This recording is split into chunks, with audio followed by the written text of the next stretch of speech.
que você está nos dando hoje à noite. Seja muito bem-vindo.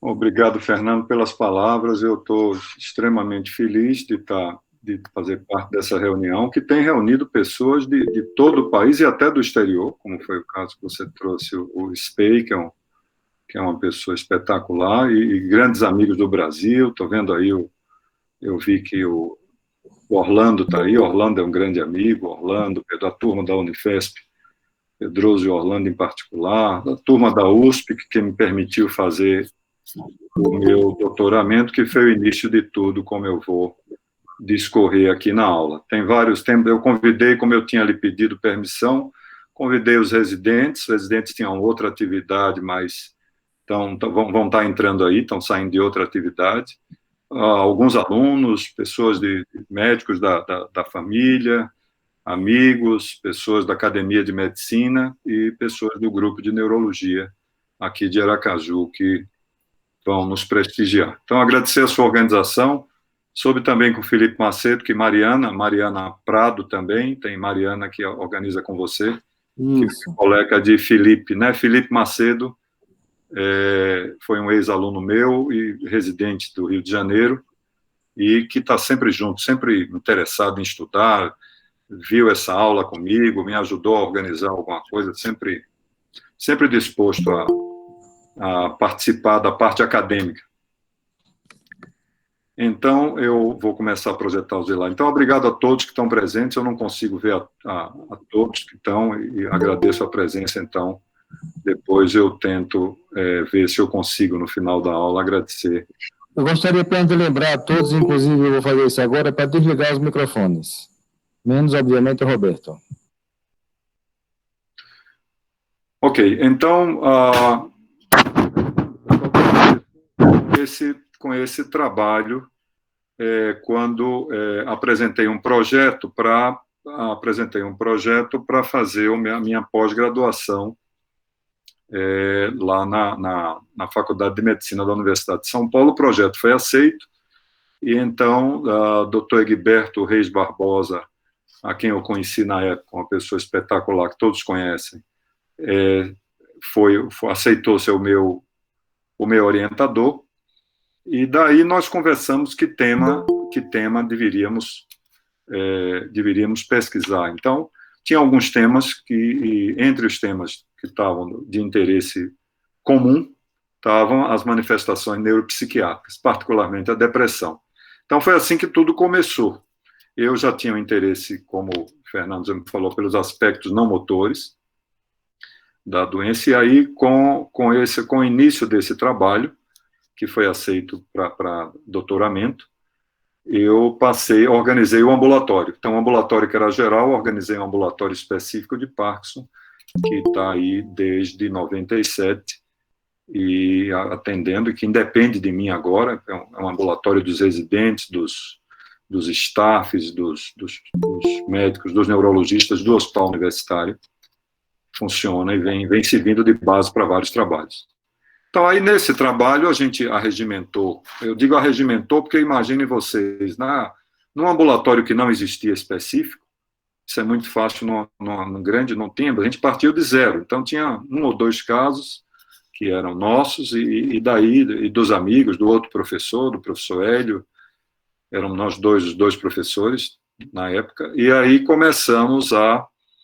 juntamos os primeiros 60 pacientes, dentro dos critérios do diagnóstico, do Banco de Cérebro de Londres, e dos 60 era o mínimo, pelo cálculo que nós fizemos, seria o mínimo para a gente mostrar algum valor estatístico.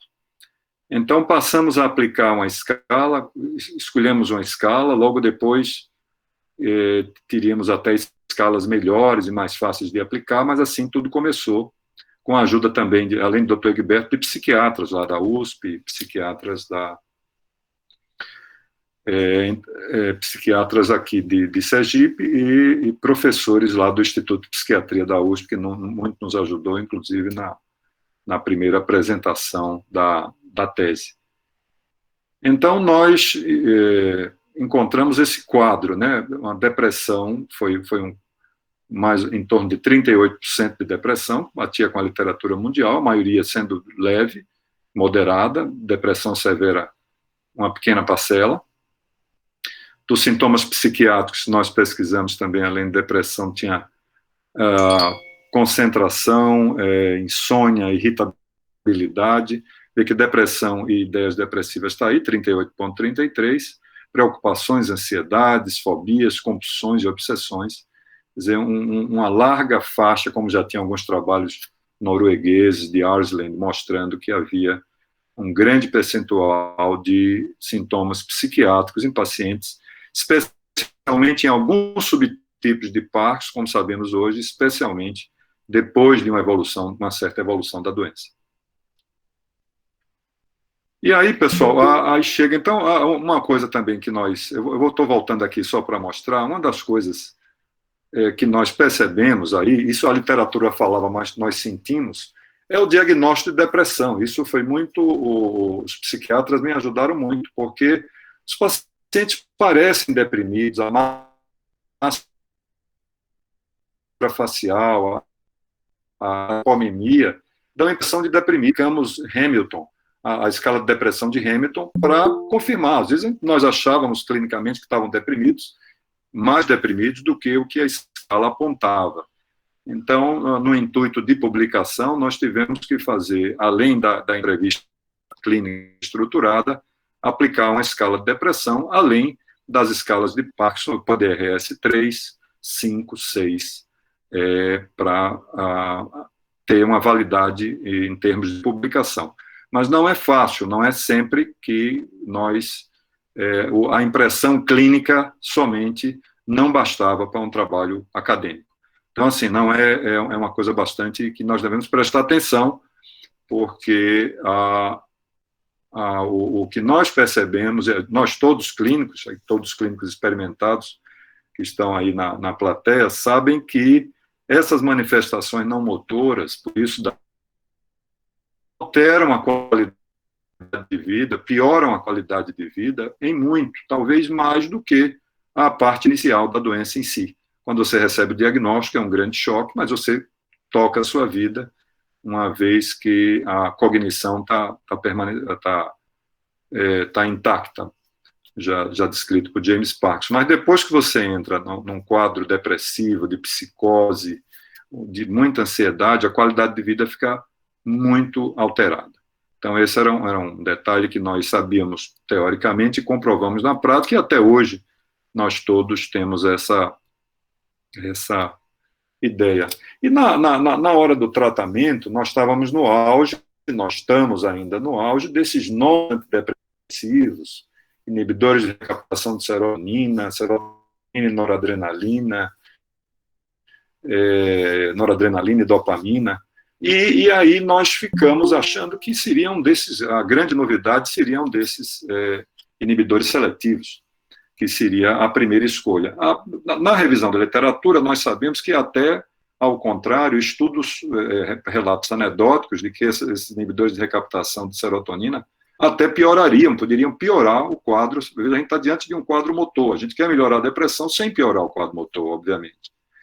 Então, nessa primeira revisão, num primeiro momento, nesses primeiros anos do trabalho, durante o trabalho, a gente percebeu que os antidepressivos tricíclicos seriam ainda a melhor opção, sabedores a gente de todos os efeitos colaterais que têm os antidepressivos tricíclicos. Mas ainda seria uma opção que não interferiria na doença, até alguns trabalhos mais antigos, como todos conhecem, podem comentar depois, dizendo que os tricíclicos, a amitriptilina, teve até algum efeito protetivo, algum efeito sobre a evolução, a fisiopatologia da doença. E então nós, até hoje, temos um certo cuidado na seleção das medicações antidepressivas a usar, né? Tivemos esse cuidado, usamos esses mais modernos, em alguns casos em que a gente acha que o tricíclico, mas com muito cuidado, com muita atenção. A terapia cognitivo-comportamental, na época que nós começamos, não era tão, não constava tanto na literatura como nas últimas revisões que fiz. Então, o TCC, o Behavior Therapy, que nós temos aí na literatura, Cognitive Behavioral Therapy, tem se mostrado muito útil na depressão em geral, né, e foi também colocado em algumas revisões de Parkinson, Parkinson com depressão, Parkinson com demência também, com demência e depressão. Então, a terapia cognitiva comportamental, se depois alguém quiser comportamental, passa a ter um papel importante a partir dos últimos anos. Uma outra muito importante que a gente encontrou, nós sabemos, é o transtorno do sono e da vigília. E depois a gente vai comentar sobre o transtorno comportamental do sono REM, que tem uma importância ainda maior.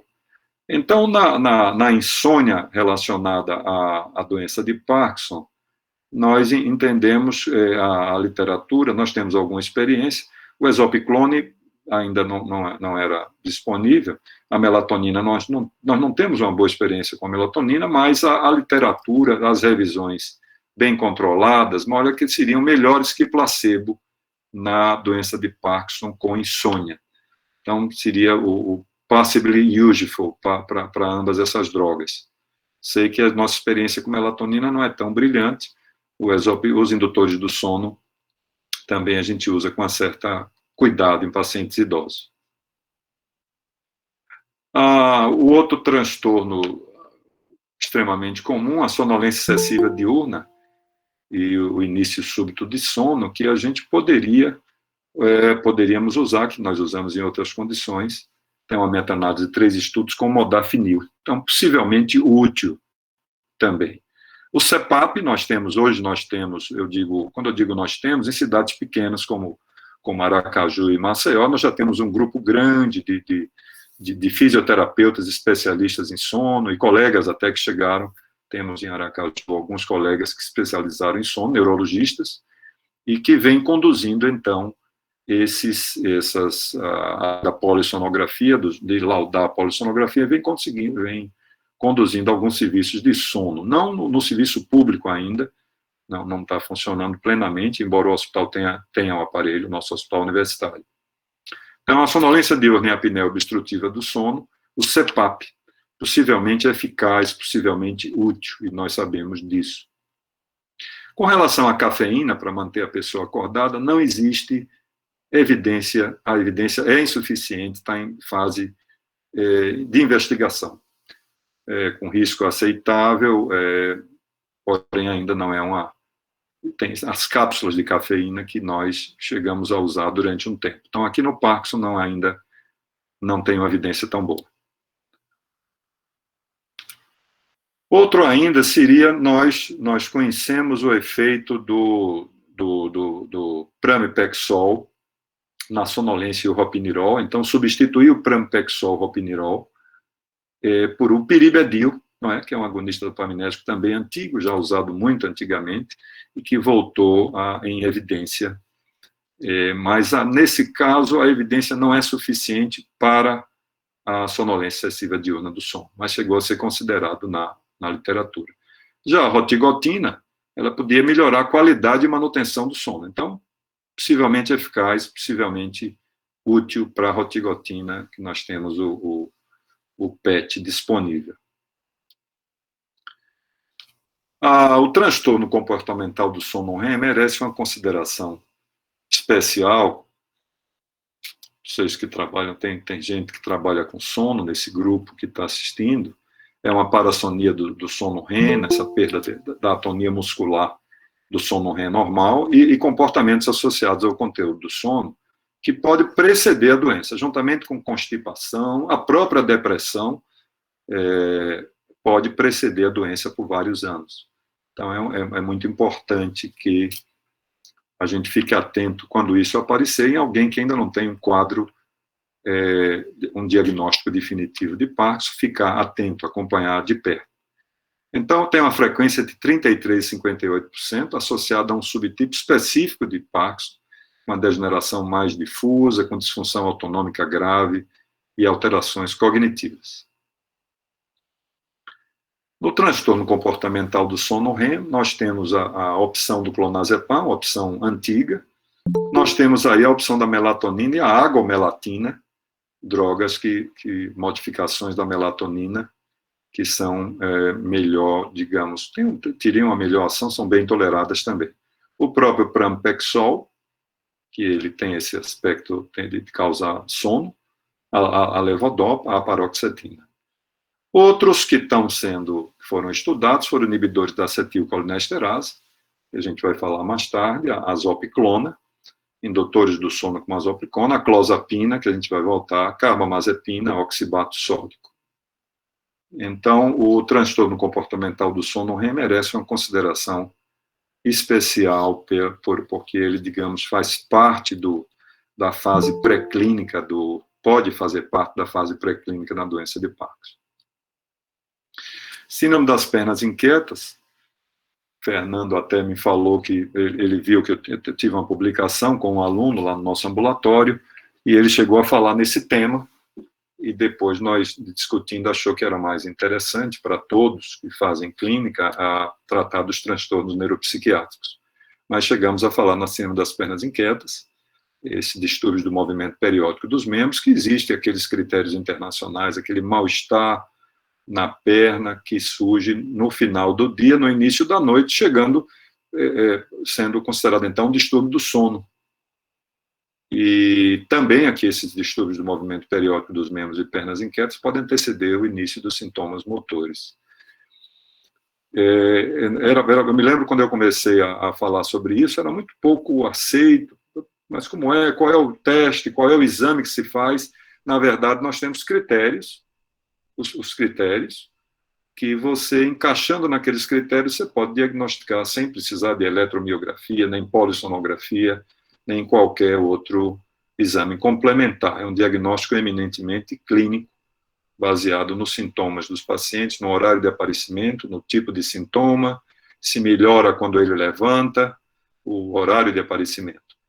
O tratamento, então, nós temos usado frequentemente o Pramipexol, de liberação lenta ou comum ou de liberação lenta, a levodopa, temos a rotigotina transdérmica, a pregabalina, alguns colegas me falam que tem alguma experiência boa. Evitar os antidepressivos, que poderiam estar como causa da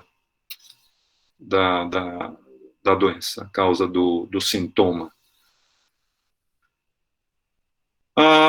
Esse tema da psicose, eu sei que é um tema bastante importante, bastante sofrido para todos nós, porque, na verdade, pessoal, naqueles marcos da doença, um dos grandes marcos é o aparecimento dos... Roberto, a apresentação ficou bem pequenininha agora. Será que você tem como corrigir isso?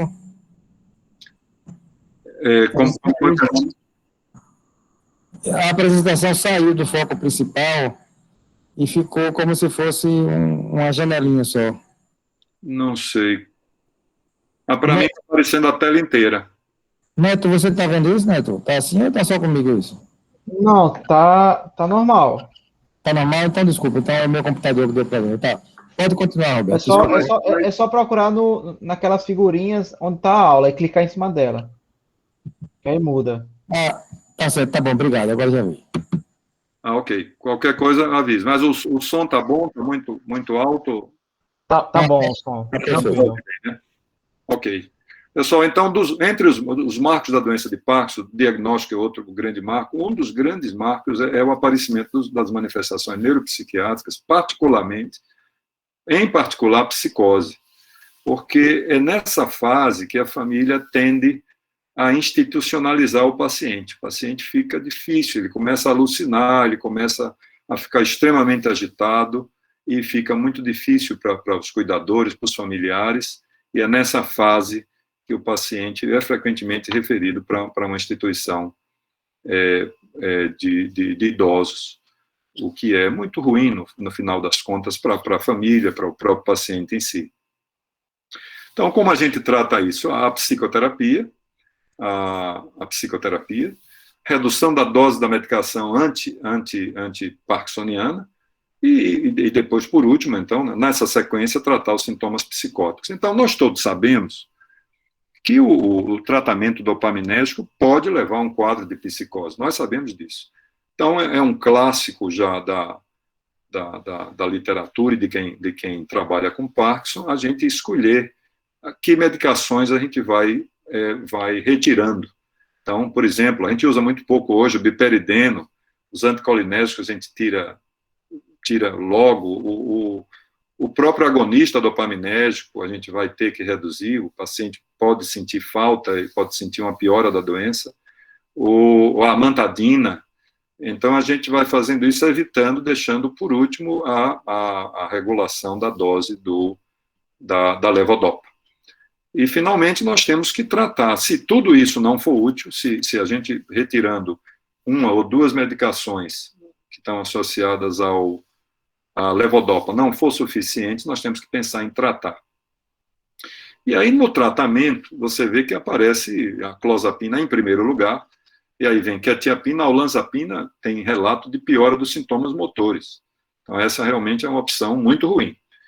Então, aparece, digamos, a clozapina. A clozapina aparece, não tem dúvida que seria a nossa primeira opção. Mas, como todos nós clínicos, nós temos um certo receio, embora quem use ela, quem a use, só tem muita experiência, aqui na plateia tem muita gente com muita experiência. Quando você perde o medo, temos um relato no nosso grupo de neurologistas, que Fernando faz parte, o Orlando, o Pedroso, nós temos grupos em que usam a clozapina, Thelma Assis também, que está aí presente, faz parte. Temos colega que relatou recentemente que a clozapina realmente ajuda muito no quadro da psicose, no quadro motor, no quadro das discinesias. Clozapina parece ter um papel importantíssimo. Então, nós temos que ter o cuidado com o hemograma, com a granulocitose, com a redução dos leucócitos.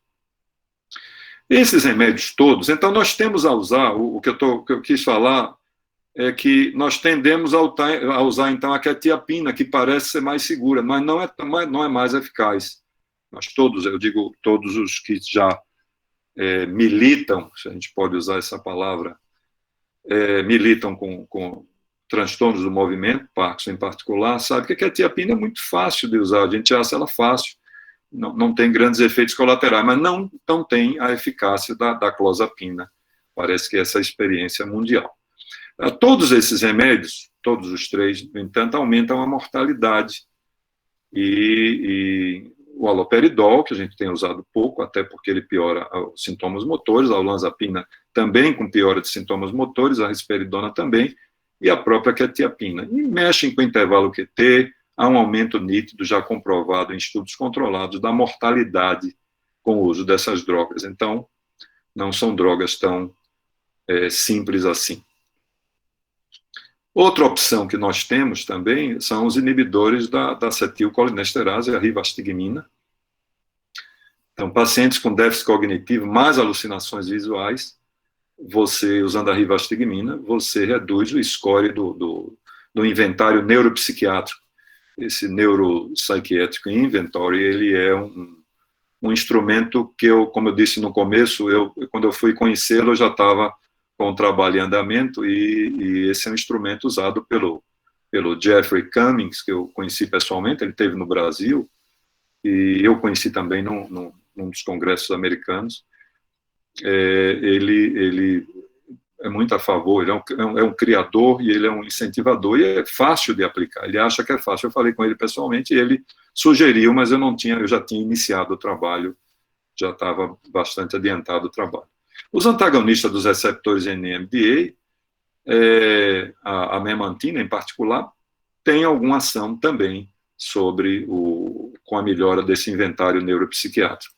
Então, podemos considerar também. A rivastigmina, acho que está comprovada na demência, e essa demência, a demência da doença de Parkinson, quando vem com alucinações visuais, então, nós temos um efeito satisfatório.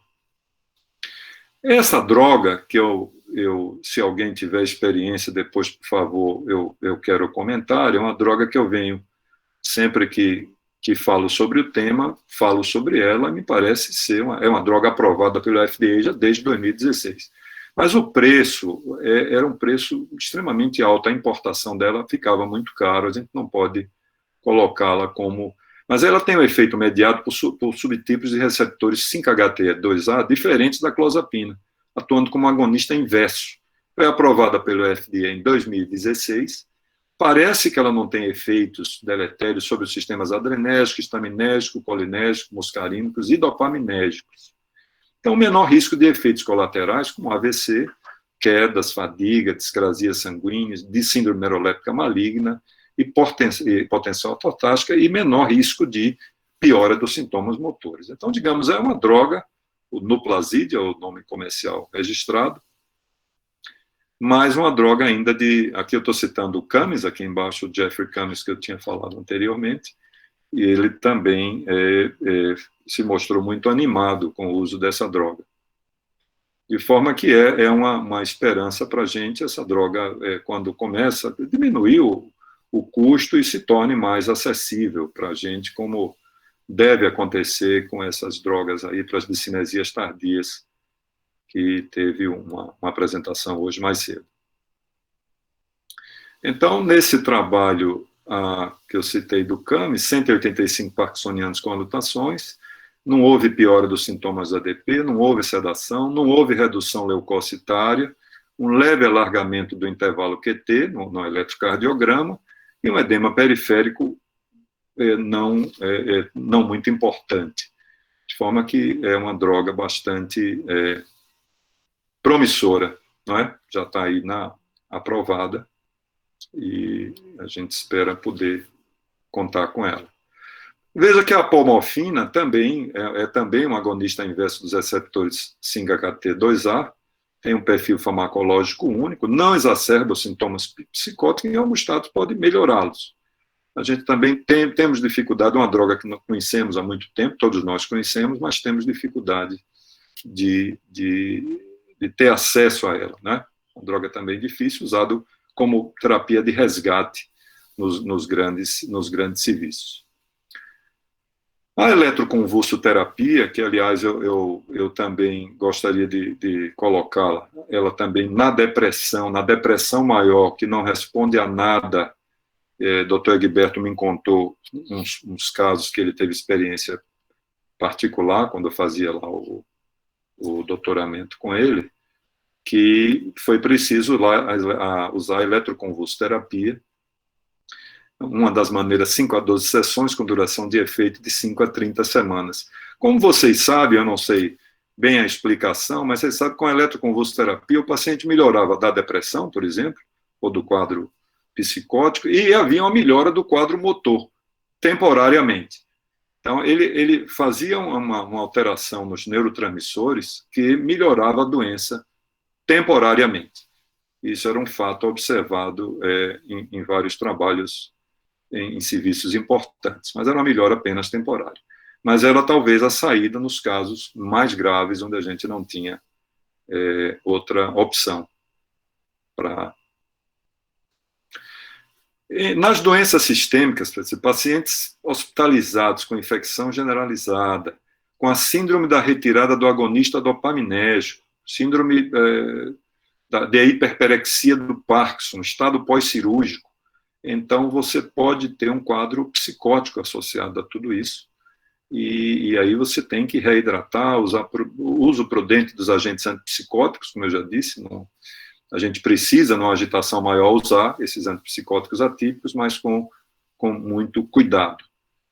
E reintroduzir a introdução de baixas doses de agonistas dopaminérgicos, né? Em altas doses ele causa a psicose, mas a gente teria que reintroduzir para corrigir uma possível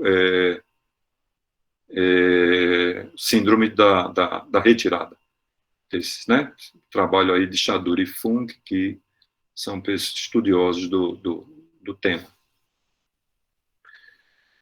Com relação à demência na doença do Parkinson, a gente já mencionou antes, é uma manifestação também muito frequente, junto com a depressão. Depressão e demência, os dois têm um percentual importante, em torno de 40%, de forma que nós temos que prestar muita atenção a isso.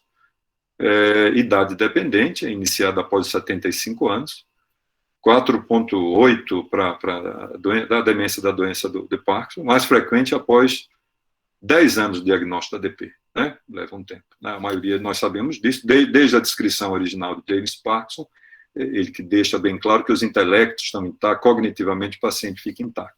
Mas depois de 10 anos, esse quadro pode mudar. Com 20 anos da doença, nós chegamos a ter 83% da doença, como cita dois autores conhecidos nossos. Fatores de risco para o declínio cognitivo e a demência na ADP.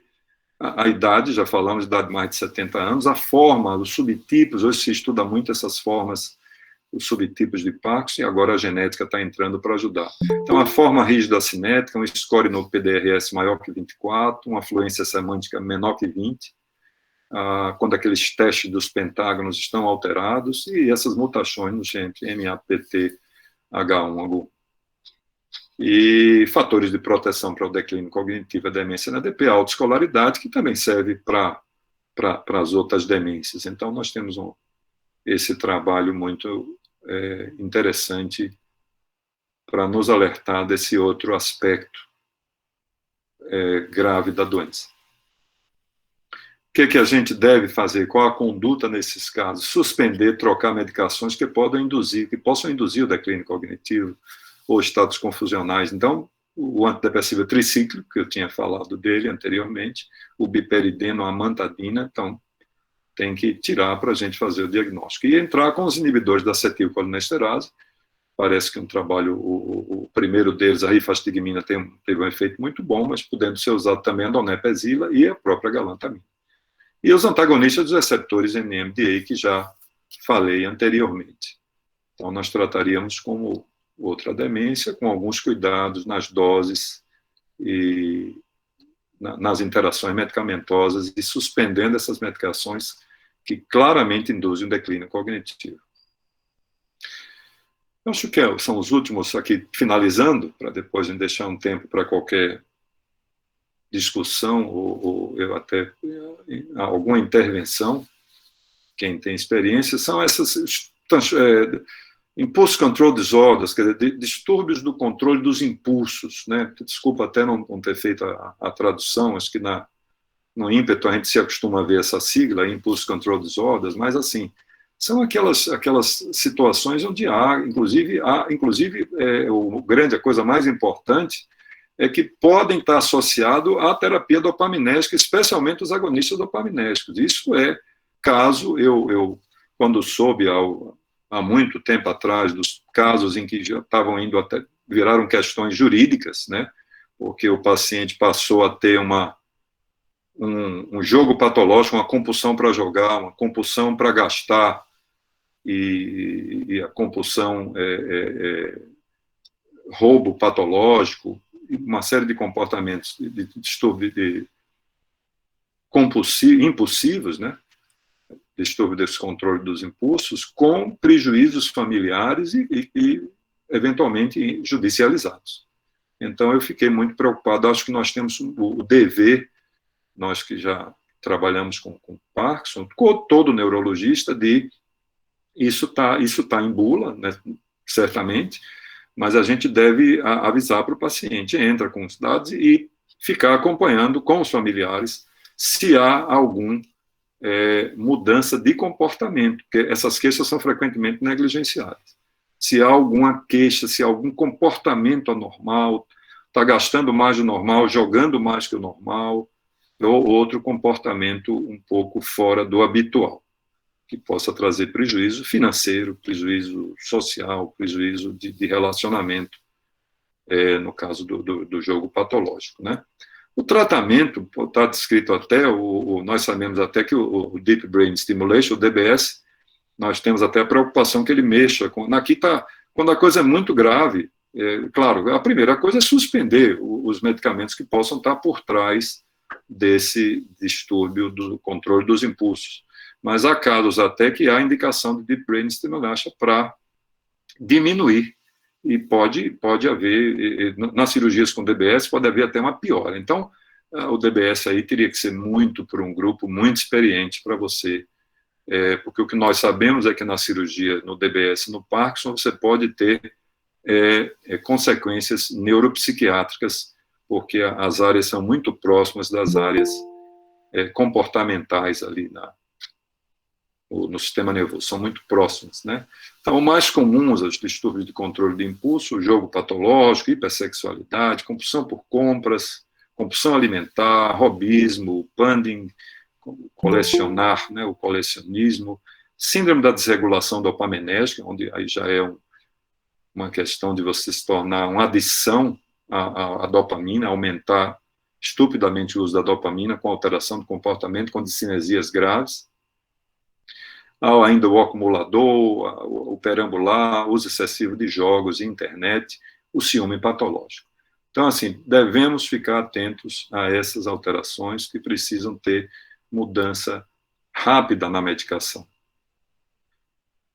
Então, suspender o agonista dopaminérgico é a primeira, digamos, conduta que nós precisamos ter com muita segurança, conversando com a família. Então, não existe uma medicação aprovada para uso, existe relatos, eu vi na literatura relatos com amantadina, muito efeito colateral no idoso, né? Há efeitos também com inibidores de recaptação, citalopram, atomoxetina, escalos, o valproato de sódio, tem série de casos, né? E a psicoterapia, obviamente, precisa, e a questão do DBS, que eu estou alertando, que é muito delicado, teria que ser um grupo muito experiente, porque há a possibilidade até de pior. Então, se alguém depois tiver algum caso que precisa ter ido a esse extremo, que a gente aguarda, então, os comentários.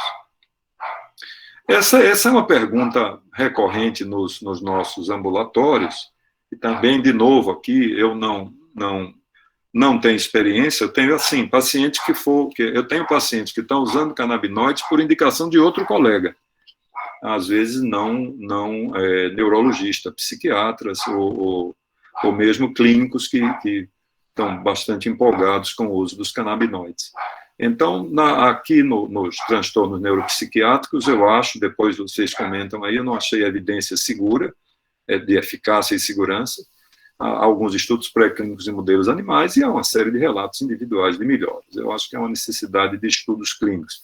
Mas é uma pergunta recorrente, não só para transtorno neuropsiquiátrico, mas até para o tratamento dos sintomas motores. Os pacientes perguntam se nós temos experiência, se indica porque está saindo isso em outro lugar, deve haver um lobby, e isso aí depois eu aguardo o comentário de vocês, o que vocês acham. Eu não tenho prescrito, mas tenho paciente usando que eu não fui radical e acham que melhorou o sono, que ele ficou um pouco mais calmo, e quem está usando isso é médico às vezes da própria família, que está usando e está muito empolgado com o uso dos canabinoides. Mas quero ouvir depois a experiência aí de Fernando, Orlando e pessoas que têm Thelma. Pessoal, então, obrigado. Aí um convite para vocês virem a Aracaju quando passar essa pandemia. Está aí o nosso caranguejo gigante da Orla, e o pessoal aqui do Nordeste conhece, algumas pessoas lá do Sudeste não conhecem. Então, é uma cidade pequena, mas que é uma cidade aprazível, e espero que a gente possa fazer algum encontro presencial aqui em algum futuro próximo. Então, obrigado aí de novo aos organizadores, Fernando, Mariana, agradeço a presença de todos e gostaria de ouvir agora algum comentário e alguma complementação, na verdade, dessa aula. Então, pode tirar essa tela daí agora para a gente ver as pessoas ou os nomes. Eu não sei como é que eu... Roberto, muito obrigado. A sua aula foi bastante eficaz, digamos assim, porque atingiu os objetivos de passar por assuntos tão diversos dentro do universo da doença de Parkinson e de uma forma que foi muito aprazível, que é essencial para a gente estudar, que seja uma coisa agradável. Eu tenho uma consideração para iniciar e em seguida eu vou abrir para os outros colegas. Sempre que a gente vê algum paciente com uma alteração importante de comportamento na terceira idade, que é o mais habitual da doença de Parkinson, a gente quase que automaticamente é tentado a fazer o diagnóstico de uma demência nesse caso associada à doença de Parkinson. Mas a literatura tem mostrado, e a gente às vezes vê casos desconcertantes, em que há uma alteração expressiva do comportamento sem que haja os outros elementos que caracterizem bem uma demência. Em outras palavras, eu queria saber de você, o que é que você acha desses pacientes, não só com doença de Parkinson, mas em outros contextos também, de terem uma psicose iniciada na terceira idade e confundida com uma demência, que nesse caso é uma demência hipocolinérgica, como a demência da doença de Alzheimer, portanto, com um tratamento específico para isso. Então, você tem visto pacientes com alterações expressivas de comportamento fora do contexto da demência associada à doença de Parkinson? Fernando, obrigado pela pergunta. Eu tô, como conduta pessoal, eu tenho muito cuidado em dar esse diagnóstico de demência a um quadro que surge. Eu procuro, como nós todos clínicos fazemos isso, eliminar todas as possibilidades orgânicas dessa síndrome mental antes de rotulá-lo como uma demência, né? Claro, a gente vai fazendo esse acompanhamento progressivo. Então, outro dia nós tivemos uma discussão importante sobre delírio lá no hospital universitário, com a presença de psiquiatras, e a gente havia entre o pessoal mais novo, no delírio, nos delírios, a pessoa já fica tendente no idoso a dar, mas isso certamente é o início de uma doença de Alzheimer. E às vezes a explicação, nós todos que frequentamos, damos parecer em UTI, em hospital, né, que muitas vezes a gente está tratando apenas de um distúrbio metabólico, que às vezes passa despercebido, não é necessariamente uma sepse, mas às vezes uma alteração eletrolítica, uma alteração hepática e renal, e que a gente pode melhorar isso sem precisar sedar muito o paciente, ou hidratação, mesmo a hidratação nos idosos é muito comum. Então, eu tenho muito cuidado em rotular, Fernando, tem muito cuidado em rotular como demência, mas pode ser exatamente um quadro. Às vezes nós precisamos da ajuda dos colegas da psiquiatria para tratar essas psicoses que surgem na terceira idade, mas eu ficaria sempre de olho na evolução desses pacientes. O Roberto, a Cícera que está falando. Ô, Fernando, parabéns pela escolha do tema, é muito interessante. E parabéns pela praticidade que você trouxe para a gente, né? Porque a gente que lida com pacientes de Parkinson, quando chega essas alterações neuropsiquiátricas, realmente é um transtorno que a gente tem pouco, de certa forma, a fazer. E, em consequência disso, na hora que você começa a mexer e reduzir as medicações, o paciente já tem um problema, já tem as alterações clínicas motoras. Então, o manejo é muito importante para isso, né?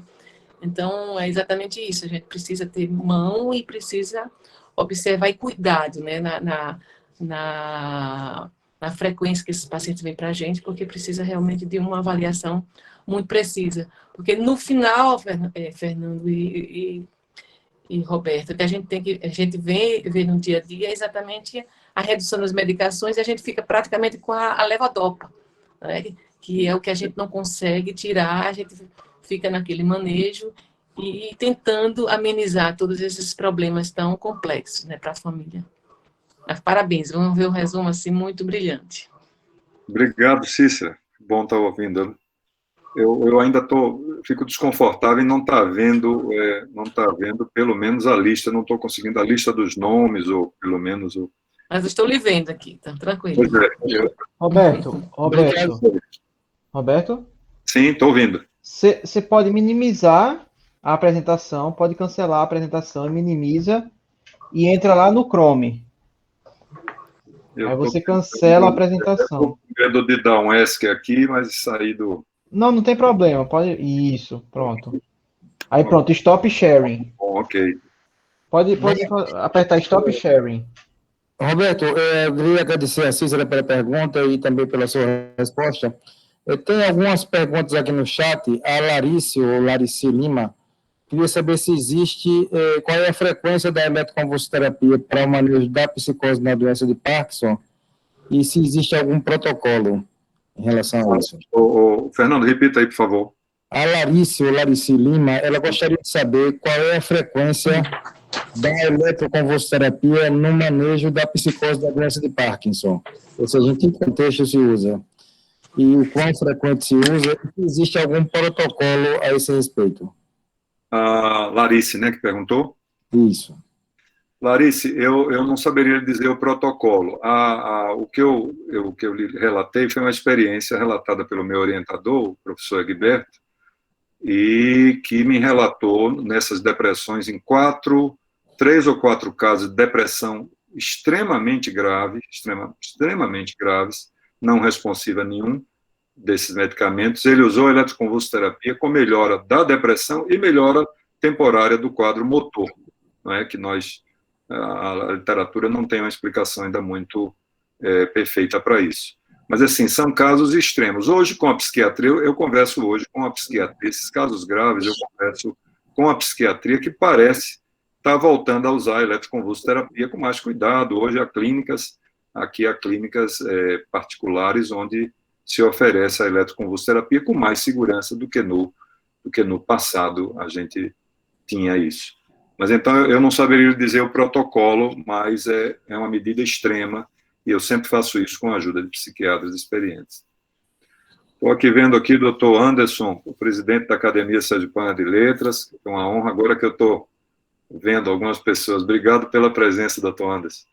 Sempre estamos juntos aqui, as academias de medicina, letras, as academias de Sociedade dos Médicos e Escritores a Regional de Sergipe, estão sempre juntos em vários eventos, e a Academia Sergipana de Educação, com o presidente Jorge, que eu também faço parte da de Educação e da de Medicina, e nós estamos sempre juntos e estamos fazendo uma coisa cultural, na parte cultural. Outro dia tivemos uma belíssima aula sobre a história da medicina, da neurologia, muito interessante, com um professor que não é da área médica de Curitiba e faz doutorado nessa área lá na Itália.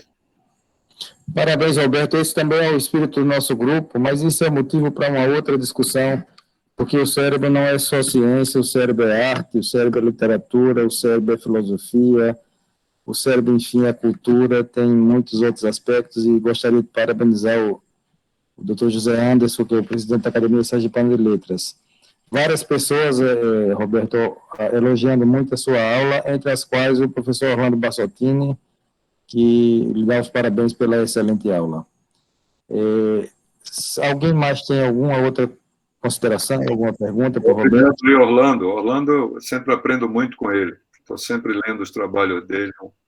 Orlando é um orgulho da nossa medicina, nossa neurologia. Né? Eu aula aqui, por isso que eu estou aqui numa posição já ocupada antes para o Orlando, para o Mitrine, para o Spey, o Albert Spey, que, enfim, figuras formidáveis da nossa neurologia, né? Então, é uma grande honra de estar aqui representando nossa região.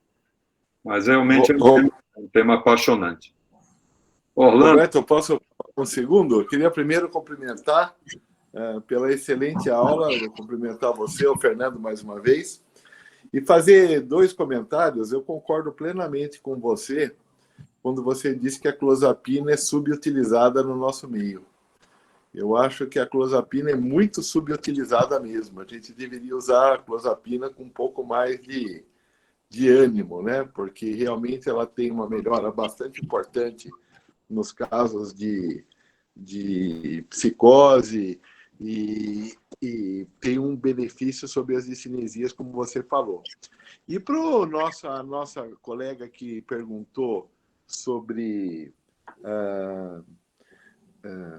eletroconvulsoterapia na doença de Parkinson, eu recomendaria que nesse exato mês acabou de sair na Movement Disorders Clinical Practice uma revisão exatamente sobre eletroconvulsoterapia na doença de Parkinson. Então, se ela tiver interesse, e a conclusão é aquela que o professor Roberto já falou, quer dizer, não tem nada muito claro, mas ele aborda e faz aí um artigo bastante interessante, levantando a possibilidade que talvez no futuro, e com protocolos mesmo muito bons, a eletroconvulsoterapia seja uma alternativa em pacientes que têm psicose ou uma depressão muito refratária. Então, foi interessante a pergunta que ela te fez, Roberto, porque é um tema que acabou de sair agora, saiu esse mês, Movement Disorders Clinical. Eu esperava também a estimulação transmagnética, eu não achei evidência, não achei na revisão nenhuma. Eu esperava até que alguém fosse comentar sobre isso. A estimulação transmagnética que andou também sendo usada para depressão, não é? Mas não na doença de Parkinson em particular, eu não vi evidência. Se alguém tiver, não sei se é Orlando ou alguém tem alguma... Alguém trabalha com isso. Quem é que está trabalhando, Fernando, aí em Maceió? Aqui tem a Gisele que está trabalhando com isso, mas ela lida basicamente com cefaleia e com recuperação de AVC. Que eu saiba, em doença de Parkinson ela não tem nenhum protocolo. Também não. Eu gostaria, Roberto, de fazer uma outra pergunta, se os colegas me permitissem, em relação à ação do Pramipexol. Eu vou fazer uma pequena digressão. Eu já tive uma paciente que eu usei o Pramipexol depois de usar tudo que se tem para depressão, e ela não tinha doença de Parkinson, ela tinha um transtorno bipolar, e ela disse que nunca melhorou tanto da depressão dela com o Pramipexol como com qualquer outro remédio. Então, eu tenho empiricamente usado o Pramipexol, me perdoe se isso for uma heresia, mas como primeira opção de tratamento da depressão associada à doença de Parkinson. Eu queria saber se vocês têm também essa experiência, se vocês observam algum ganho significativo em relação à depressão nessa condição, na doença de Parkinson, usando o Pramipexol. Eu sei que ele pode dar outros efeitos colaterais significativos, não estou minimizando isso. Mas vocês têm essa experiência também? Não, inclusive, viu, obrigado pela pergunta. Eu, quando fiz a revisão de depressão na doença de Parkinson, eu cito como antidepressivos o Pramipexol como antidepressivo. Ele tem um efeito antidepressivo inquestionável, sabe? Eu estava fazendo aquela alerta só sobre essa doença do controle dos impulsos, que eu fiquei bastante... Acho que nós temos que ficar atentos. Devemos ficar atentos a esse impulse control disorders. Mas eu acho que a incidência não é tão grande. É um antidepressivo, sim, e funciona bem, viu, Fernando? É minha experiência também. Orlando também tem experiência? Os outros colegas?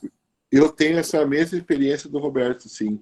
Inclusive, tem alguns estudos até que mostram que uma certa dose de Pramipexol tem um efeito tão benéfico quanto da fluoxetina para o paciente. Então, eu acho que é importante mesmo. Eu acho que é uma observação perfeita. E agora eu vou fazer o outro lado da moeda. Naquele congresso do Movimento Disorders que houve em Buenos Aires há vários anos, eu me recordo que tinha um professor argentino citando essa questão do descontrole do impulso, que ele dizia do descontrole do impulso sexual. E ele disse que, enfim, foi a experiência dele, que um paciente dele, depois de iniciar um Pramipexol, ele ficou com a função sexual tão alterada que ele queria copular com um cachorro. Eu nunca vi nada parecido com isso, mas vocês têm visto esse tipo de efeito colateral assim, tão bizarro como esse? A hipersexualidade, na verdade, até na própria levodopa a gente observa, né?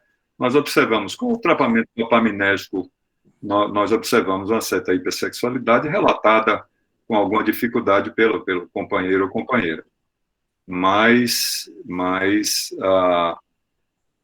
eu acho que nada tão intenso assim, como foi relatado aí pelo argentino, né? Por falar nisso, só para aproveitando a oportunidade, tem um trabalho publicado sobre dançar tango como tratamento, né? Orlando lembra desse congresso aí? Está publicado. Eu fui fazer um exercício na doença de Parkinson, e está aí dançar tango está lá como publicado, tem uma publicação lá da Argentina. Não fala... Eu acho que o forró teria o mesmo, viu, Fernando? Eu tenho certeza. Eu acho que vamos organizar um estudo sobre dançar forró e o efeito sobre a doença. Não sobre só a depressão, sobre a doença. É o exercício, né? E entre os exercícios, o Tai Chi Chuan, tem muito trabalho sobre Tai Chi Chuan. Eu tenho até uma curiosidade grande que não tem muita opção aqui na cidade. O Tai Chi Chuan e o dançar. e dançar tango especificamente, e aí vem a esteira, exercício aeróbico de uma maneira geral. Eu digo no tratamento da doença de Parkinson, de uma maneira geral. Você falou no argentino, me lembrou do tango, que foi... Roberto, o pessoal aqui em São Paulo faz muita dança de salão, sabe? Já tive vários pacientes que falam de dança de salão. Pois é, a dança, né? A dança é espetacular para coordenação, né, Orlando? Eu acho que sim, eu tenho essa impressão. Agora, para regionalizar, nós vamos ver o forró. Mas existe um controle maior do Parkinson, né? A dança de salão já é uma coisa mais leve, mas sem dúvida, eu acho que sim. Eu acho que faz sentido. Agradeço aí a presença de Paulo Amado, nosso colega de confrade da academia. Obrigado, Paulo. Obrigado aí pela presença. E, Roberto, uma vez mais, eu gostaria de parabenizar você por essa visão ampla e não fechar o ciclo somente com a parte médica, e os colegas que não são médicos são muito bem-vindos a essa discussão. Em breve, o nosso grupo do cérebro estará fazendo um evento sobre a criação artística com uma pessoa de bastante expressividade. Estou só esperando ela confirmar o dia, então nós concordamos com você, e mesmo as pessoas que têm Parkinson, elas têm uma vida cultural, elas escrevem, elas leem, elas dançam, e isso tudo a gente deve estimular, porque é o tratamento não medicamentoso. Então, numa pessoa que gosta de escrever, a gente tem que estimular que ela escreva. Numa pessoa que gosta de música, a mesma coisa, e é por aí. Então, eu acho que sim. Sim, Roberto, pode falar. Ah, tá. Não, eu sou um árduo defensor, e para a gente, médico também, a gente ter esse escape da literatura, da arte, que nós fazemos aqui, doutor Anderson, Paulo Amado, Lúcio, uma série de colegas que estimulam, e eu acho que esse grupo, eu acho que até para a nossa cognição no futuro, né? Acho que a gente tem que equilibrar aí os dois hemisférios e lidar. Cícera tem um lado artístico fortíssimo, hein, Cícera? Eu acompanho. A Cícera é cantora, então a Cícera é outra resposta, né? Mas é um escape bacana, né, que a gente tem que fazer, porque em relação, você falou em relação aos pacientes, é interessante exatamente trazer alguma atividade para o paciente, né? E, ao mesmo tempo, Roberto, o que a gente observa, esses pacientes de Parkinson com doenças crônicas, eles perdem a visão em relação ao futuro, né? Então, assim, a expectativa, a esperança no que fazer. Então, eu acho que a gente precisa colocar esses pacientes para pensar no futuro, que alguns pacientes, principalmente no começo da doença, né? Onde você já tem você consegue manusear esses pacientes. E quando ele descobre que tem a doença, esse paciente fica simplesmente sem esperança no o que é que vai acontecer comigo. Então, é interessante colocar esses pacientes em algum local onde ele consiga, né, fazer alguma coisa e ser útil, porque na hora que você perde a utilidade, você também começa a alterar essa parte emocional e complicar a clinicamente falando, né? Isso é a utilidade das associações de Parkinson. Exatamente. Orlando... Nós temos a Associação de Parkinson aqui em Alagoas, só que no momento estamos parados, né, em relação à consequência da pandemia. Mas é muito importante. Mas ela tentou botar fono, canto, né, fazer corais, uma série de atividades. Exatamente. Ficou muito bacana no começo. Legal. Aqui, Cícera, você tem um trabalho aí em Maceió. O nosso também aqui, Cícera, faltou, porque quem comandava a Associação dos Parkinsonianos era uma parkinsoniana que piorou bastante, que evoluiu, e é por isso que é bom que você tenha um paciente, mas tenha também uma outra pessoa mais jovem para comandar. Exatamente. A pessoa adoeceu e me entregou toda a papelada. A gente ficou também com a nossa associação parada. Uma pena. Primeiro que eu queria agradecer a doutora Larissa Lima, que ela colocou o link do artigo que o Orlando falou, então qualquer pessoa do grupo aqui pode copiar, e eu vou fazer isso daqui a pouco. E o doutor Oswaldo Couto, Roberto, ele perguntou se você tem experiência com a safenamida. Ah, sim, eu vi, apareceu aqui na minha tela, apareceu aqui, não sei se apareceram todas, mas passou essa pergunta aqui. A safenamida, o chá d'água, é assim que pronuncia, ele me parece que tem, eu participei dos lançamentos dele, Eu não tenho experiência pessoal. E ele parece que tem uma boa ação sobre as flutuações, que é o grande problema de quem trata Parkinson 5, 10 anos, 20 anos, são as flutuações motoras. Então, a safenamida, ela vem para ocupar esse espaço aí das flutuações motoras, mais uma opção para a gente. Então, eu não tenho experiência, Oswaldo, mas participei dos lançamentos, participei de quando eles foram lançados, não sei se teve aqui, teve fora do país, e logo que foi lançado. Então, estamos esperando que ela fique acessível para todos nós, né? Foi em Milão na época, acho que você foi também, Roberto. Foi muito bacana, assim, mas a gente também não tem experiência, não chegou ainda, né? Fica na expectativa de chegar esse ano ainda. A Rasagilina, o Azilect, ele hoje já é distribuído aqui pelo CASE. CASE é o nosso, pela Secretaria de Saúde, né, o órgão. É uma droga que, para o nosso paciente, R$200 uma caixa é considerado caro, né, para a nossa realidade, ainda mais acentuada agora com a pandemia. Então, a Rasagilina está sendo distribuída, né, está sendo distribuída aqui gratuitamente. Eu, na verdade, somente no ano passado para cá é que nós conseguimos essa. Então, Oswaldo, a safenamida eu estou com muita esperança. Hein? Gostaria de ter mais experiência com ela, mas participei, Cícera também participou, e mais outros colegas do grupo de estudo de movimento dos lançamentos, e ficamos assim na expectativa. A gente participa e fica aguardando a disponibilidade, como essa droga aí, a pimavanserina, né? Que eu não me lembro do valor, não sei, Orlando tem ideia do valor dessa...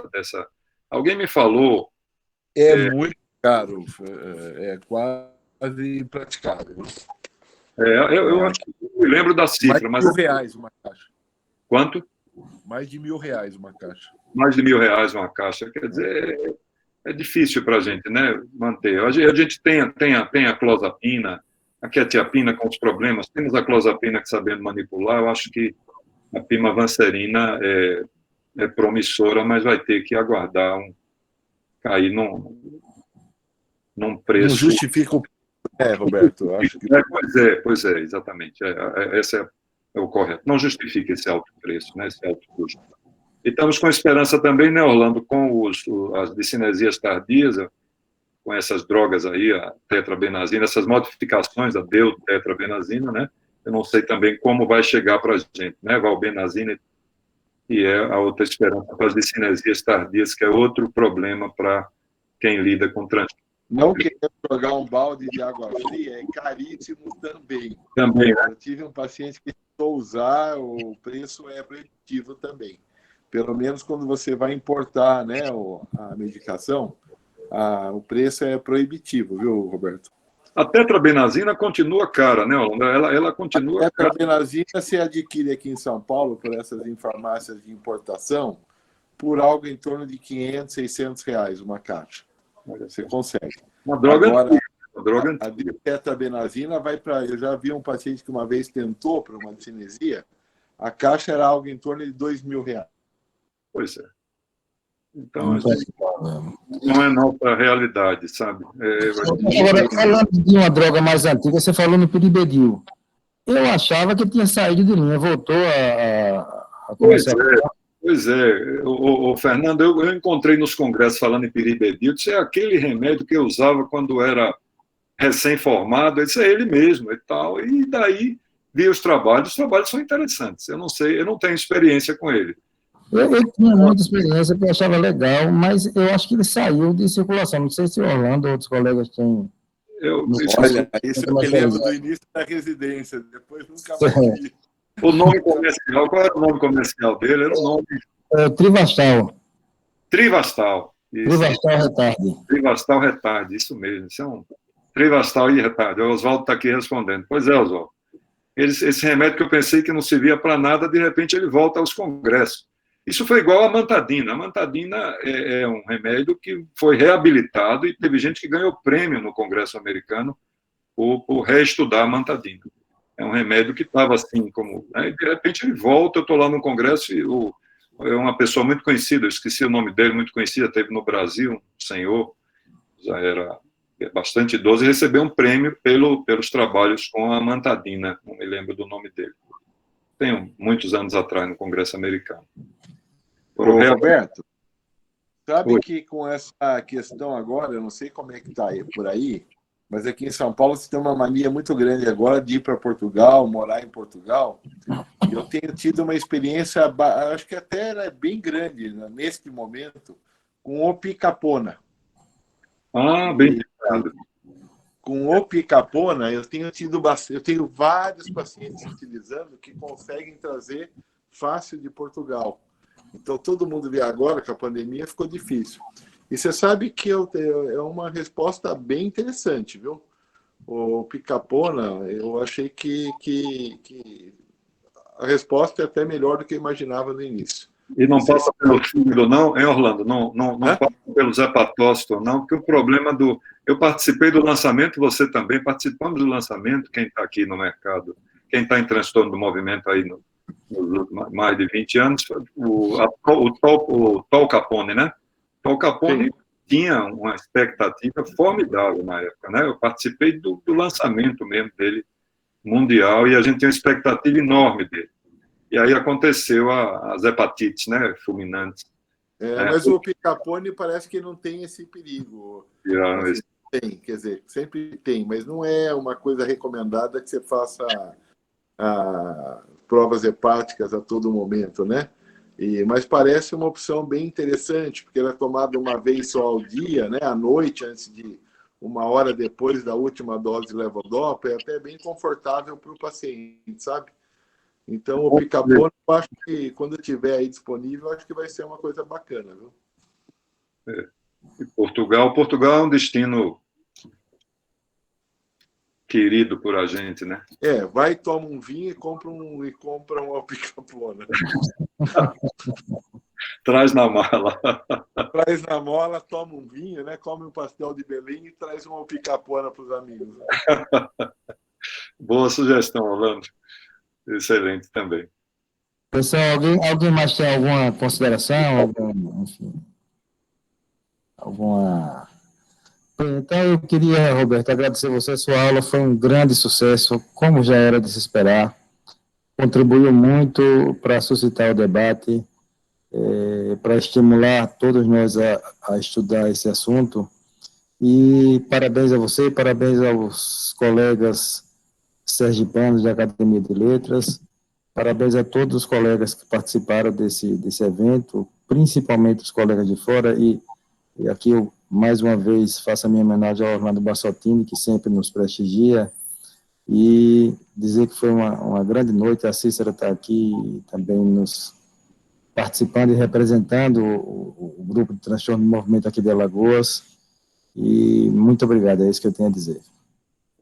Obrigado a vocês mais uma vez. Obrigado aos alunos, obrigado aos confrades da Academia de Medicina, de Letras, de Educação, e os colegas alunos, os alunos estão presentes, os residentes nossos estão presentes, e a ideia foi essa mesmo, Fernando, tem toda a aula, a essa altura do tempo de 35 anos de UFES, a ideia é suscitar o debate, não trazer receita pronta, que não há, mas é suscitar o debate, trazer tudo o que possa ser no futuro.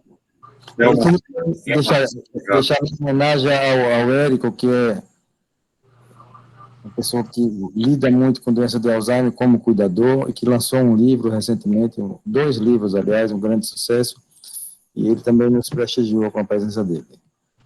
Obrigado a todos os outros colegas. Obrigado, um abraço, Roberto. Boa noite. Obrigado a você. Nosso velho professor Alvarenga, está encerrada a sessão.